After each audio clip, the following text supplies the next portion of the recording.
नमस्कार, मी प्रियंका ठाकूर. सुखी जीवनाचा मंत्र या विशेष कार्यक्रमात आपल्या सगळ्यांचं अगदी मनापासून स्वागत आहे. लैंगिक क्रिया ही केवळ शारीरिक गरज नसून ती शारीरिक, मानसिक आणि भावनिक आरोग्यासाठीही महत्त्वाची मानली जाते. नियमित आणि समाधानकारक लैंगिक संबंधांमुळे शरीरामध्ये एंडॉर्फिन आणि ऑक्सिटोसिन यांसारखे आनंददायी हार्मोन्स स्त्रवतात, ज्यामुळे तणाव कमी होण्यास मदत होते. याशिवाय लैंगिक क्रियेमुळे झोपेची गुणवत्ता सुधारू शकते, आत्मविश्वास वाढू शकतो आणि जोडीदारामधील प्रेम, विश्वास व भावनिक जवळीक अधिक दृढ होण्यास मदत होते. या व्यतिरिक्त आरोग्यावर आणखी कोणते सकारात्मक परिणाम होऊ शकतात हे आपण आजच्या भागामध्ये जाणून घेणार आहोत. या संदर्भातील मार्गदर्शन करण्यासाठी आणि प्रेक्षकांच्या प्रश्नांना उत्तरं देण्यासाठी तज्ज्ञ आणि नामांकित डॉक्टर विजय दहिफळे या ठिकाणी उपस्थित झालेले आहेत. त्यामुळे कार्यक्रमाच्या सुरुवातीस डॉक्टर विजय दहिफळे यांच्याविषयी जाणून घेणार आहोत एका व्हिडिओच्या माध्यमातून.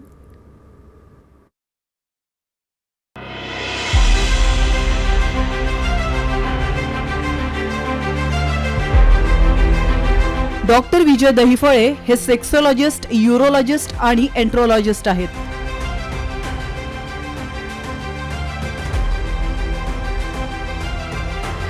डॉक्टर दहिफळे यांचं क्लिनिक औरंगाबाद, हैदराबाद, दिल्ली, पुणे, नवी मुंबईतील नेरूळ, दादर, अंधेरी, कल्याण, नाशिक, अहमदाबाद आणि दुबईत देखील आहे. डॉक्टर नेहमीच देश विदेशात सेमिनार आणि कॉन्फरन्ससाठी जात असतात. तसंच सेक्स बाबतच्या सर्व समस्यांवरती ते मार्गदर्शन करत असतात.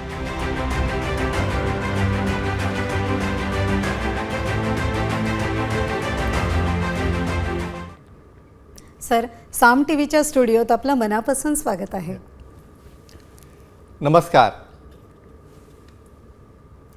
कार्यक्रमाच्या सुरुवातीला जाणून घेणार आहोत एका सत्यप्रसंगाबद्दल.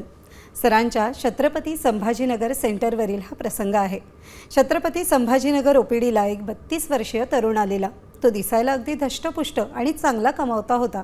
आपल्या साम टीव्हीवरील सुखी जीवनाचा मंत्र या शोचा तो अगदी रेग्युलर दर्शक.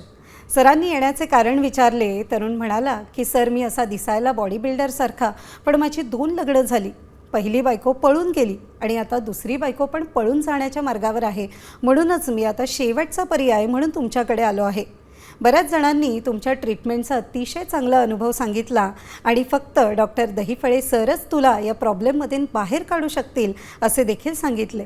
त्यामुळे दुसरी बायको पळून जाण्याच्या आत मी तुम्हाला भेटायला आलो आहो आणि सर, तुम्हीच मला आता यातून वाचवा, नाहीतर आता माझे या वयात लग्नही होणार नाही आणि आता जगून काही उपयोगही नाही. कारण बाहेर नातेवाईक आणि मित्रमंडळी मला नपुंसक आहे म्हणून टोमणे मारतात. त्यामुळे मी डिप्रेशनमध्ये देखील चाललेलो आहे. सरांनी युवकाला बोलताना थांबवले, कारण तो खूप जास्त भावूक झाला होता. सरांनी असे का झाले हे कारण विचारले. त्यावर तो म्हणाला की सर, पहिली बायको 2 वर्ष सोबत राहिली, पण तिच्या आईवडिलांनी तुला मूल का होत नाही आणि तू नपुंसक आहे असे सांगून आमचा डायव्हॉर्स केला. त्यानंतर 2 वर्षांनी हे मी दुसरं लग्न केलं. हिच्यासोबत राहून देखील मला 3 वर्ष झाली आणि आता तिलाही मूळबाळ का होत नाही म्हणून मी नपुंसक आहे असे बोलून जर मूल झाले नाही तर हिचाही डिवॉर्स करू असे सांगून नातेवाईक धमकी देऊन गेलेले आहेत. सर, तुम्हीच मला आता यातून वाचवू शकता, या आशेने मी इथपर्यंत आलेलो आहे. सरांनी युवकाचे चेकअप केले. युवकाचे बॉडी बिल्डिंगसाठी हेवी टेस्टेस्टोरॉनचे इंजेक्शन घेतल्यामुळे अंडाशयावर त्याचा परिणाम झालेला दिसून आला. सरांनी त्यांना ट्रीटमेंट घेण्यासाठी तुम्ही पूर्णपणे यातून बरे व्हाल असे आश्वासन दिले. सरांनी त्यांना 3 महिन्यांची ट्रीटमेंट सुरू देखील केली. गरज पडल्यास P-shot therapy, vacuum therapy, shock wave therapy किंवा पेनाइल इम्प्लांट देखील करू असे सांगितले. त्याने सरांचे अगदी मनापासून आभार मानले आणि ते म्हणाले की सर, तुम्ही आणि साम टीव्हीचा शो नसता तर आम्ही तुमच्यापर्यंत पोहोचूच शकलो नसतो आणि अगदी भयंकर परिस्थिती निर्माण झाली असती असे बोलून त्यांनी समाधान व्यक्त केले. मेडिकल टर्ममध्ये याला post testosterone toxicity, hypogonadism and sexual dysfunction असं म्हटलं जातं. सर, काय सांगाल? खरं तर नाव आता जसं मी म्हटलं हे उच्चारायला जरी कठीण असलं तरी हा जो आजार आहे किंवा मुळात ही समस्या ही अतिशय कॉमन आहे. बॉडी बिल्डिंगसाठी प्रत्येक जण ते हल्ली एक फॅशन झालेली आहे. येस. आणि आजच्या ह्याच्यामध्ये तुम्ही मला 2 टॉपिक दिलेत. हो. की लग्न झाल्यानंतर मूल न झाल्यामुळे दोनदा डिवोर्स व्हायची वेळ वेळ, आली. ते पण कोण घेते? घरचे घरचे. नातेवाईक. हो म्हणजे विचार करा, लग्न झालं हो म्हणजे मूल व्हायलाच पाहिजे पाहिजे. आणि नाही झालं तर डिवोर्स व्हायला पाहिजे. हो हे कोणी बनवलं? पर मूल बनवणं किंवा मूल करणं करणं हे तुमच्या हातात नसतं. नाही. हे गॉड्स गिफ्ट आहे. दोघांच्या मिलनाने एक उच्च अंक त्या ठिकाणी हार्मोनल स्थिती येते, तेव्हा ते मूल होतं. नक्कीच. आता दुसरी बाजू, आता तुम्ही स्टाईल सांगितली हो की टेस्टोस्टेरॉन इंजेक्शन घ्यायचे, हो बॉडी बिल्डिंग करायचं, बाहेरून करायचं. बॉडी दिसली पण आतून, मग हे प्रॉब्लेम सांगूया आपण. सर्वप्रथम आपल्या जगभरातील साम टी व्हीच्या या सुखी जीवनाच्या मंत्राच्या लाईव्ह भागामध्ये अगदी सर्वांचं अगदी मनापासून स्वागत, अभिनंदन, कौतुक आणि ॲप्रिसिएशन. का? म्हणजे आजच्या डेटला जो सुरुवातीला कधी गुपचूप शो पाहायचा किंवा आम्हीच पाहणार मग झोपल्यानंतर पाहणार असं स्वरूप राहिलेलं नाही. वयात आल्यापासून म्हणजे 18 ते 15 वर्षापासून ते वयोवृद्ध 70 ते 80 वर्षापर्यंत सर्व फॅमिली बसून हा शो पाहतात. म्हणून तुमचं परत अभिनंदन. या केसमध्ये सांगितल्याप्रमाणे मला मित्रांनो, लग्न झालं म्हणजे बाळ व्हायलाच पाहिजे आणि नाही झालं तर आम्ही डिवोर्स करू आणि केस टाकू, अहो इथपर्यंत गोष्टी गेलेल्या आहेत. खरंच हे किती विदारक स्वरूप आहे. यामध्ये खूप जणांना काय प्रॉब्लेम आहे काय नाही माहीत नसतं आणि तुम्ही डायव्हर्स करत 10 जरी लग्न केली ना, काय उपयोग आहे? आता हे आपल्या चर्चेत आपण डिस्कस करणार आहोत. आणि दुसरा भाग टॉक्सिसिटी, म्हणजे त्याच टेस्टोस्टेरॉनचं हायपर डोस झाला किंवा जिममध्ये जाऊन मला तुम्हाला डोले शोले बनवायला निघाले आणि खाली काय तर काहीच नाही. टेस्टोस्टेरॉनमुळे पूर्ण टेस्टिसचं प्रोडक्शन, टेस्टिसची साईज, हार्मोन्स आणि स्पर्म्स कसे जातात या चर्चासत्रात नक्की आपल्याला पाहायचं आहे. त्या ती प्रियंकाजी तुम्ही आपल्या प्रेक्षकांना देखील आवाहन करू शकता. सहभाग करणं महत्त्वाचं आहे. सुखी जीवनाचा मंत्र या कार्यक्रमात तुम्ही देखील सहभागी होऊ शकता आणि सरांना थेट प्रश्न विचारू शकता. मात्र त्यासाठी आमचा स्टुडिओ क्रमांक लिहून घ्या 022-410-10-610. सर, आपल्याला फोन यायला सुरुवात झालेली खूप आहे. छान. जळगावहून संदीपजी आपल्याशी जोडले गेले. घेऊया. नक्की. नमस्कार संदीपजी, आपला प्रश्न विचारू शकता. नमस्कार सर. नमस्ते जी, बोला संदीप. सर, रेग्युलर सेक्स केल्याने प्रोस्टेट कॅन्सरवर काय परिणाम होतो याबद्दल माहिती पाहिजे होती. वा संदीपजी, म्हणजे माझ्या ईमेलवर प्रोस्टेट कॅन्सर आणि सेक्शुअल ॲक्टिव्हिटी याचा एक फार मोठा टॉपिक आहे. तरी पण अतिशय सुंदर प्रश्न तुम्ही विचारला आणि नक्कीच त्याचं उत्तर आपण देऊया. बघा, प्रोस्टेट ग्रंथी म्हणजे normal anatomy, physiology, biochemistry. Prostate म्हणजे बीनसारखं मूत्राशयाच्या मुखाला एक ग्रंथी असते जे प्रोस्टॅटिक फ्लुइड आणि सिमेंट तयार करते. त्याचा आणि ॲक्टिव्हिटीचा जो आपला टॉपिक आहे, फायदे काय फायदा आहे सांगूया. मित्रांनो, अतिशय महत्त्वाच्या गोष्टी लक्षात ठेवा. तुम्ही ॲक्टिव्हिटी तुम्हाला करायला पाहिजे किंवा छान असतं किंवा चांगलं असतं, त्याचे फायदे होतात हे सांगितलं. ह्याचा अर्थ म्हणजे हे एकट्याचंच काम नाही आहे. आपला समोरचा पार्टनर आहे, त्याची संमती आहे, त्याची इच्छा आहे, दोघांच्या संमतीने केला तरच ते नॉर्मल असतं. आता या ठिकाणी ॲक्टिव्हिटी तुमचा प्लेजर झाला, आनंद झाला, पण ही ॲक्टिव्हिटी निसर्गाने तुमच्या तंदुरुस्तीसाठी बनवलेली आहे. प्रोस्टेटच्या देखील एक स्टडी झालेली आहे. एक सॅन फ्रान्सिस्को युनिव्हर्सिटीमध्ये ज्यांचं वीर्यस्खलन हे 21 वेळापेक्षा जास्त होतं समागम करण्याच्या पद्धतीने, त्या केसमध्ये प्रोस्टॅटिक टॉक्सिन, प्रोस्टॅटिक फ्लुइड आणि काही कॅन्सरोजेनिक एजंट हे बाहेर फेकले जातात. त्यामुळं प्रोस्टेट कॅन्सर होण्याचं प्रमाण हे 50% पेक्षा कमी झालेलं दिसून आलेलं आहे. पण दुसरा भाग नुसतंच कॅन्सर नसून प्रोस्टेटची हेल्थ म्हणजे बिनाईन एनलार्जमेंट ऑफ प्रोस्टेट, म्हणजे 50 नंतर जी पुरुषांमध्ये प्रोस्टेट ग्रंथी वाढायला चालू होते, मग ती देखील जो सेक्शुअली ॲक्टिव्ह आहे, ज्याचं इमिशन किंवा इजॅक्युलेशन नॉर्मल रेग्युलर आहे, ती ग्रंथी देखील त्या ठिकाणी वाढत नाही. म्हणून मित्रांनो, एक लक्षात ठेवा. तुम्ही काय म्हणता, आता माझं वय झालं, मला डायबिटीज झाला, BP झाला, जाऊ द्या म्हणे, काय गरज आहे, मला आता काही करायची गरज नाही. अहो, काही करायची गरज आहे किंवा नाही हे तुम्ही ठरवू शकत नाही. ऑक्सिजन घ्यायचा बंद करू शकता का? नाही. तुमच्या रुटीन ॲक्टिव्हिटी बंद करू शकता का? नाही. मग ही ॲक्टिव्हिटी तुम्ही समागम करायलाच पाहिजे असं नसतं. कमीत कमी तुमच्या लिंगाचा ब्लड फ्लो वाहत राहिला आणि त्या ठिकाणी इरेक्शन राहिलं तर त्या ठिकाणी प्रोस्टेटची हेल्थ चांगली राहते आणि नक्कीच तुम्हाला प्रोस्टेट कॅन्सर कसा कमी होतो हे लक्षात आलं असेल. परत मी एक महत्त्वाची गोष्ट सांगितली. मी ॲक्टिव्हिटी करा म्हटलं की डॉक्टरांनी सांगितलं करा. पण करा म्हणजे केव्हा?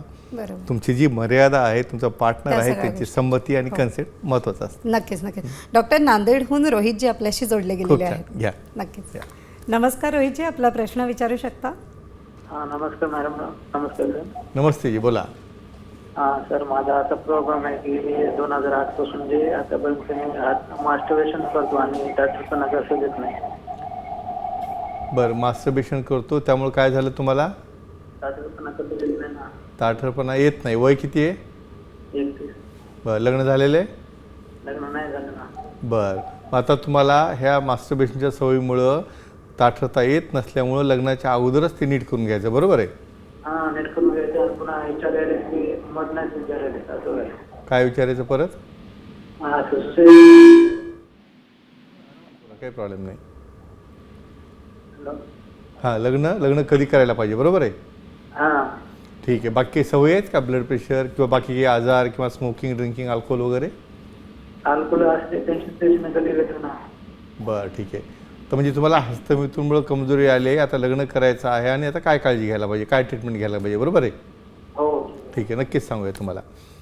बघा, जवळपास 50% जास्त.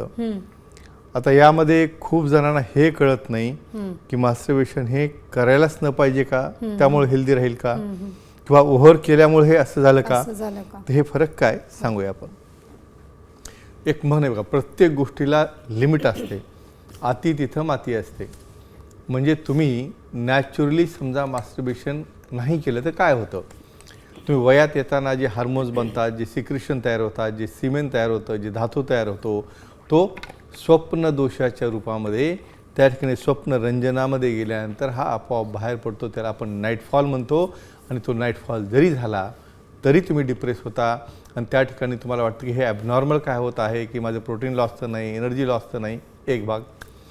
दुसरा भाग, वयात आल्यानंतर तुमची स्वतःची पहिली ओळख, म्हणजे याचाच अर्थ की तुमच्या अवयवाची ओळख, त्याची संवेदना, त्याचं सेन्सेशन, ते समजण्यासाठी ज्या पद्धतीने एक जेंटल पद्धतीने त्याला हँडलिंग केल्यानंतर विरेस्खलन झालं तर तुम्हाला कुठं रिलॅक्सेशन वाटतं, पण गिल्टी फिलिंग देखील येत असतं. आता ह्या दोनच्या सेंटरमध्ये सांगतो मी तुम्हाला.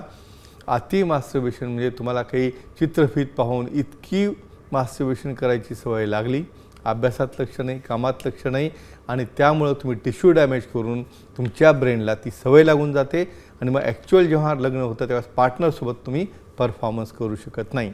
एकाच वाक्यात सांगितलं, घाबरू नका तुम्ही अजिबात. तज्ञांना भेटा, सेक्सॉलॉजी यूरोलॉजिस्टला भेटा, अतिशय चांगल्या ट्रीटमेंट आहेत. ट्रीटमेंट दिल्यानंतर तुम्हाला खूप छान रिझल्ट येईल आणि तुम्ही लग्न देखील करू शकता. परंतु जे यंगस्टर्स आहेत ना, त्यांना हे कळलं असेल. म्हणजे लिमिट ही महत्त्वाची असते. कमी आणि जास्त ह्या कंपॅरेटिव्ह टर्म आहेत, त्यामुळे कोणाचं कंपॅरिझन करून चालत नाही. नक्कीच नक्कीच. डॉक्टर संभाजीनगरहून अनन्याजी आपल्याशी जोडल्या गेलेल्या खूप छान, आहेत. घेऊया आपण. नक्कीच. नमस्कार अनन्याजी, आपला प्रश्न विचारू शकता आपण. हां, नमस्ते जी, बोला. सेक्सचा मायग्रेनच्या बेबीवर काही परिणाम होतो का, आणि जर तो होत असेल तर कसा होतो, कशा प्रकारे होतो? म्हणजे मायग्रेन म्हणतो किंवा आपण अर्धशिशी म्हणतो किंवा अर्ध डोकं दुखतं, बरोबर आहे? तर अशा केसमध्ये तुमच्या ॲक्टिव्हिटीमुळे काही फायदा होतो का? करेक्ट.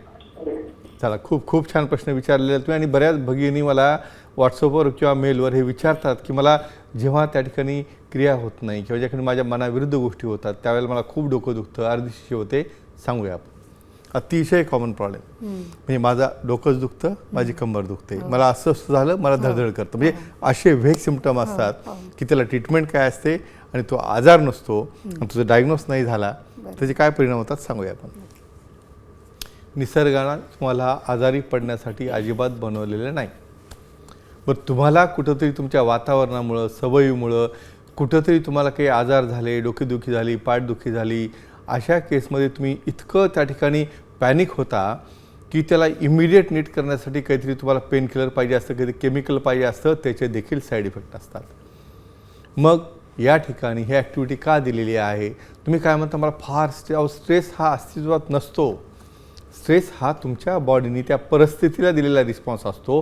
कोणी त्याला अतिशय हळुवारपणे रिस्पॉन्स देईल, कोणी फार त्याला ॲग्रेसिव्हली रिस्पॉन्स देईल. मग अशा केसमध्ये ही अनस्टॅबिलिटी काय येते, तर हार्मोनल चेंजेस. रिझन असं आहे की रेग्युलर ॲक्टिव्हिटी केल्यामुळं काय होतं, त्या ठिकाणी पेन रिलिव्हिंग हार्मोन्स सिरोटोनिन आहे, कॉर्टिसॉलच्या लेवल आहेत, त्याच ठिकाणी ऑक्सिटोसिन आहे, त्याचबरोबर डोपॅमिन आहे. हे लव मॉलिक्यूल असतात. काय करतात हे मॉलिक्यूल? बॉडीमध्ये किंवा ब्रेनमध्ये जे पेन करणारे सेन्सेशन देणारे सेंटर्स असतात त्याचे जो रेजिस्टन्स आहे त्याचा जो कपॅसिटी आहे ते वाढवतात आणि ह्या हॅपी आणि लव्ह मॉलिक्यूलमुळं त्या ठिकाणी ब्रेनमध्ये जे चेंजेस होतात त्या चेंजेसमुळं तुम्हाला एक आराम आणि रिलॅक्सेशन मिळायला लागतं आणि मग जेव्हा तुम्ही ॲक्टिव्हिटी करत नाही, खूप मोठा गॅप जातो. बरेचदा पोझिशन मी अशी पाहिलेली आहे की दोघंजण सोबत असताना त्या दोघांमध्ये एवढा इगो जास्त असतो की तुला पाहिजे का मला पाहिजे, तू विचारणार का मी विचारणार, अशी विचारून करण्याची गोष्ट नसते. जेव्हा तुमची जवळीकता असते, जेव्हा तुमची अटॅचमेंट असते, जेव्हा तुम्ही एकमेकांमध्ये एवढे क्लोज येता की बऱ्याचदा त्या प्रोसेसमध्ये कसं इन्व्हॉल्व होता हे देखील तुम्हाला कळत नाही आणि एवढ्या लेवलची तुमची जर अटॅचमेंट असेल, अफेक्शन असेल तर ते हार्मोन्स त्या बॉडीत झालेले चेंजेस, हा तुमचा मायग्रेन असो, हेडेक असो, बॉडीक असो, हे सर्व काही कंट्रोलमध्ये आणतात. म्हणून एकाच वाक्यात सांगेन, हे निसर्गाने दिलेले गिफ्ट आहे ना, हे तुमच्या मर्यादेत राहून वापरा. मला वाटत नाही अशा गोष्टी झाल्यानंतर शेवटपर्यंत तुम्हाला कधी कुठलं एक म्हणा, हेडेक म्हणा, मायग्रेन किंवा अर्धशी म्हणा, कुठलाही आजार होणार नाही. मला वाटतं सगळ्यांसाठी ही अतिशय आनंदाची बातमी आहे. पण पार्टनरला विश्वासात घेतलं तर महत्वाचं आहे. नक्कीच. डॉक्टर, नाशिकहून राजेंद्रजी आपल्याशी जोडले गेले आहेत. घेऊया आपण. खूप छान. या. नमस्कार राजेंद्रजी, आपला प्रश्न विचारू शकता आपण. सर मी 56 वर्षाचा आहे. बरं, बोला. मला बीपी शुगर डायबिटीस आहे. पण तरी पण माझं सेक्स करण्याचं प्रमाण कमी होत नाही आणि अनेक समस्या येत राहतात पार्टनर बरोबर.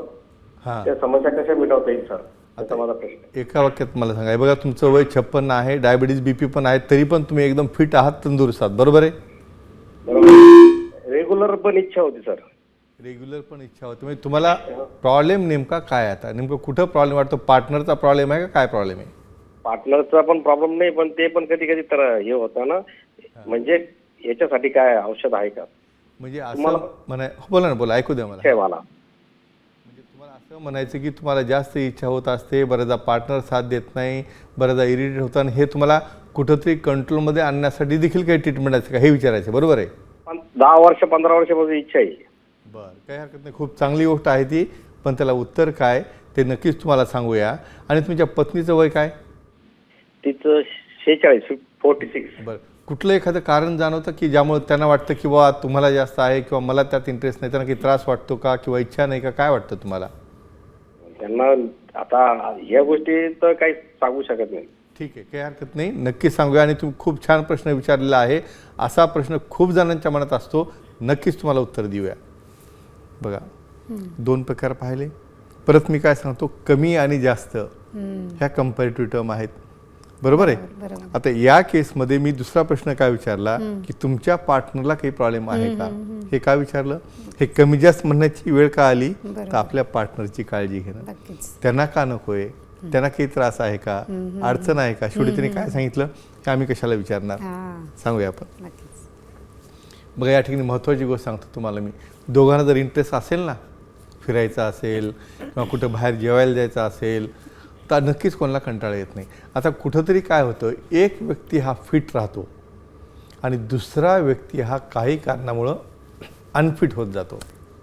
नेहमी काय सांगतो, हे बघा तुम्ही खूप तंदुरुस्त आहात हो, म्हणजे तुमच्यात ताकद आहे, स्टॅमिना आहे, तुम्ही म्हणता काय इच्छा होते मी भरपूर करतो, हरकत नाही, चांगली गोष्ट आहे, निसर्गाचा रिफ्लेक्स आहे, करायला पाहिजे. पण मी परत नेहमी दुसरी बाजू काय आहे, त्यांना आता वय 46 झालेलं आहे, त्यामध्ये मेसेस कमी झाले का, त्या ठिकाणी काही त्यांना ड्रायनेस आहे का. एक थोडक्यात त्या ठिकाणी फिमेल सेक्शुअल डिस्फंक्शन काय असं सांगतो. सगळ्यात महत्त्वाचं डिझायर डिसऑर्डर, इच्छाच होत नाही. अराउजल डिसऑर्डर, बरं इच्छा झाली तर त्यामध्ये इन्व्हॉल्वमेंट होत नाही. ऑर्गॅस्मिक डिसऑर्डर, बरं क्रियेमध्ये गेल्या तर त्या ठिकाणी तो आनंद मिळत नाही. पेन डिसऑर्डर, काही कारणामुळे त्या ठिकाणी क्रिया करताना पेन होतो.